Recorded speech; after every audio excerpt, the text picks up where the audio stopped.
Radhe Radhe everyone, आप सभी का हमारे चैनल में है बहुत बहुत स्वागत। आज की वीडियो में आप सभी के साथ शेयर करूंगी मकर संक्रांति पर आप खिचड़ी किस प्रकार दान कर सकते हैं।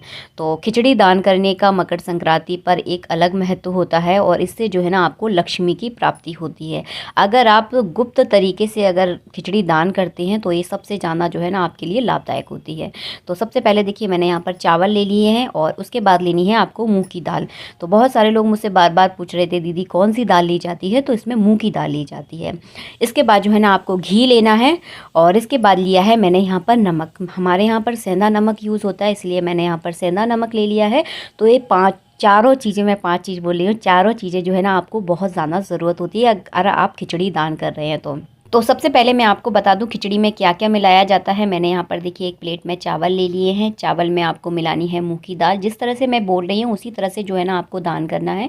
इसमें देखिए मैंने ऊपर से इस तरह से मूंग की दाल मिला ली है। इसको हरी दाल भी जो है ना कुछ लोग बोलते हैं, तो जिन्हें नहीं पता ना उनको थोड़ी सी जानकारी हो जाएगी। इसके बाद जो है ना घी का लड्डू बनाकर जो है ना इसके बीच में रखा जाता है। मैं यहाँ पर नहीं बनाऊँगी घी का लड्डू। घी का लड्डू क्या है ये भी मैं आपको बता दूँ, क्योंकि इस मौसम में जो है ना घी एकदम जम जाता है। तो उसका आपको गोल राउंड उसका लड्डू का जो है ना उसको शेप देकर जो है ना खिचड़ी के बीच में रखना होता है। मैं यहाँ पर आपको रखकर नहीं बता रही हूँ क्योंकि अभी संक्रांति नहीं है। और इसमें जो है ना आपको अलग से एक कोई पैकेट ले लीजिए आप, या कोई बर्तन ले लीजिए, उसमें जो है ना आपको नमक भी दान करना है। नमक दान करना महादानों में आता है। नमक अगर आप दान करते हैं और गुप्त तरीके से अगर दान करते हैं तो इससे के अनंत गुना फल जो है ना आपको अपने जीवन में देखने के लिए मिलते हैं। लक्ष्मी की जो है ना आपके यहाँ कभी कोई कमी नहीं रहती। और गुप्त तरीके से जो है ना आपको इस तरह से खिचड़ी दान करनी है, क्योंकि आज के दिन यानी मकर संक्रांति के दिन अगर आप गुप्त तरीके से और इस तरह से अगर खिचड़ी दान करते हैं तो इसका जो है ना आपको अनंत गुना फल मिलता है। आपको खिचड़ी कहाँ दान करनी है, सबसे अच्छा तरीका है आप किसी मंदिर में दान कर दीजिए, बहुत अच्छा तरीका है। और वैसे तो देखिए दान कईयों लोगों को की जाती है, लेकिन आप मंदिर में कीजिए, आपको आसानी रहेगी। इसके बाद एक चीज़ का आपको और ध्यान रखना है, गुड़ और तिली को मिलाकर बनाना है आपको एक लड्डू। आप चाहे तो यहाँ पर 7-5 लड्डू भी बना सकते हैं। मैं आपको एक सरल तरीके से दिखा रही हूँ कि आप जो है ना एक लड्डू इस तरह से आप ज़रूर बनाएं।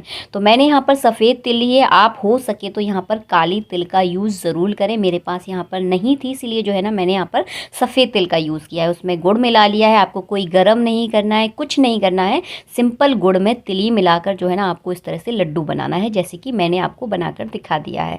तो आप चाहे तो एक बना सकते हैं, आप चाहे तो 5-7 लड्डू भी आप यहाँ पर बना सकते हैं। और इस लड्डू को आपको खिचड़ी में ही रखकर जो है ना मंदिर में गुप्त दान करना है। इससे अगर आप इस तरह का दान करते हैं तो आपके यहाँ यकीन मानिए आपके यहाँ कभी लक्ष्मी की कोई कमी नहीं रहेगी। करना आपको गुप्त दान है।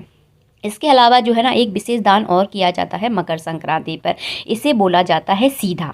सीधा का मतलब होता है कि हमारे घर में जो अन्न, दाल, चावल, जो भी खाने पीने की जो सामान होता है उसका दान किया जाता है गुप्त तरीके से।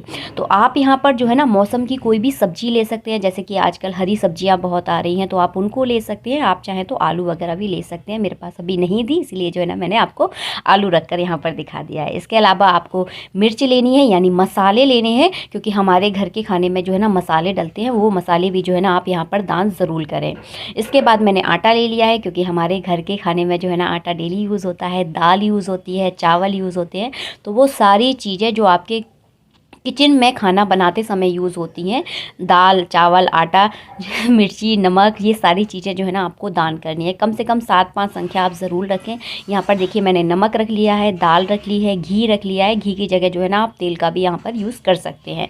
यहाँ पर देखिए मैंने एक तरफ चावल रख लिए, तो ये पूरी हो गई मेरी 7 चीज़ें। 2, 3, 4, 5, 6, 7 चीज़ें हो गई हैं। तो आप इस तरह से जो है ना गुप्त दान इस तरह से अन्न का ज़रूर करें। तो इससे भी जो है ना आपकी घर की बरकत में जो है ना कभी कोई कमी नहीं आती। घर में हमेशा आपकी बरकत रहती है। हर चीज़ जो है ना आपके घर में बढ़ती चली जाती है। तो इस तरह से जो है ना आप सीधा का दान ज़रूर करें। करना आपको गुप्त तरीके से है, और हो सके तो इस दान को जो है ना आप किसी ब्राह्मण को दान करें या आप मंदिर में दान करें। तो इसे जो ना सीधा दान किया जाता है। और ये मैंने आपको खिचड़ी के बारे में पूरा स्पष्ट रूप से बता ही दिया है। खिचड़ी आपको किस तरह से दान करनी है। खिचड़ी में नमक, घी और लड्डू रखना आप बिल्कुल ना भूलें। सारी चीज़ें मैंने आपको अच्छे से समझा दी हैं। और ये है सीधा, तो आप सीधा भी ज़रूर दान करें। और सुबह स्नान करने के बाद मकर संक्रांति के दिन सुबह जल्दी स्नान करें, क्योंकि गंगा स्नान का महत्व रहता है। स्नान के बारे में हो सकेगा तो मैं वीडियो डाल दूँगी। तो स्नान करें और सबसे पहले मंदिर में गुप्त तरीके से इस दान को आप ज़रूर करें। यकीन मानिए आपके घर में लक्ष्मी की कभी कोई कमी नहीं रहेगी, धन बरसेगा आपके घर पर। और एक बात मैं यहाँ पर कहना चाहूँगी, ऐसा नहीं है कि कोई दान पुण्य करने से हमारी किस्मत एकदम बदल जाती है, तो ऐसा नहीं होता। जो हमारे ग्रहों के गलत प्रभाव होते हैं वो धीरे धीरे करके जो है ना कम होने लगते हैं। किस्मत में जो लिखा है वो तो देखिए हमें देखना पड़ेगा, क्योंकि हमारे पूर्व जन्म के कर्म है। लेकिन हम अगर इस जन्म में जो है ना दान पुण्य करते हैं तो वो हमारे अगले जन्म में काम आएगा, और इस जन्म का भी जो है ना कष्ट हमारे जीवन का थोड़ा सा कम हो जाता है। तो सच्चाई तो देखिए यही है। और मिलूंगी आप सबसे नेक्स्ट वीडियो में। जब तक के लिए जय श्री राधे। आप सभी को मकर संक्रांति की हमारे परिवार की ओर से बहुत बहुत शुभकामनाएं। जय श्री राधे।